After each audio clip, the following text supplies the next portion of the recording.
जागतिक युवा दिनानिमित्त कराडात विद्यार्थ्यांसाठी विधी साक्षरता शिबिर. यशवंत हायस्कूलमध्ये पोक्सो, रॅगिंग, बालविवाह कायद्यांवर मार्गदर्शन. विद्यार्थ्यांमध्ये कायद्याची जाणीव वाढवण्यासाठी तालुका विधी सेवा समितीचा उपक्रम.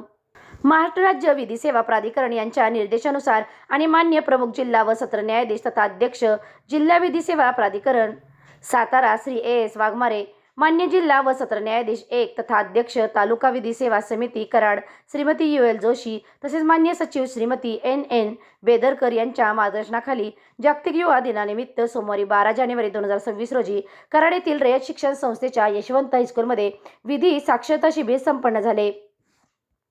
तालुका विधी सेवा समिती कराड व विधिज्ञ संघ कराड यांच्या संयुक्त विद्यमाने आयोजित या शिबिरात लैंगिक गुन्ह्यापासून बालकांचे संरक्षण कायदा पोक्सो, महाराष्ट्र रँगिंग प्रतिबंध कायदा 1999, बालविवाह प्रतिबंध अधिनियम, मोटार वाहन अधिनियम आदी महत्त्वाच्या कायद्यांबाबत विद्यार्थ्यांना सविस्तर मार्गदर्शन करण्यात आले.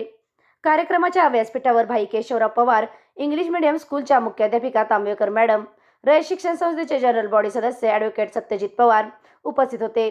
कार्यक्रमाचे प्रास्ताविक MS पवार मॅडम यांनी केले तर आभार प्रदर्शन राठोड यांनी केले. यावेळी ॲडव्होकेट भारत मोहिते यांनी स्वामी विवेकानंद आणि राजमाता जिजाऊ यांच्या कार्यावर प्रकाश टाकत युवकांनी आदर्श जीवनमूल्ये आत्मसात करण्याचे आवाहन केले. तसेच कराड न्यायालयातील न्यायाधीश उत्पात साहेब यांनी विविध कायद्यांची सोप्या शब्दात माहिती देत विद्यार्थ्यांच्या शंकांचे निरसन केले. या कार्यक्रमाचे नियोजन तालुका विधी सेवा समिती कराडचे वरिष्ठ लिपिक भोपते तसेच शाळेच्या वतीने करण्यात आले. SK क्राईम न्यूजसाठी संतोष कदम, कराड.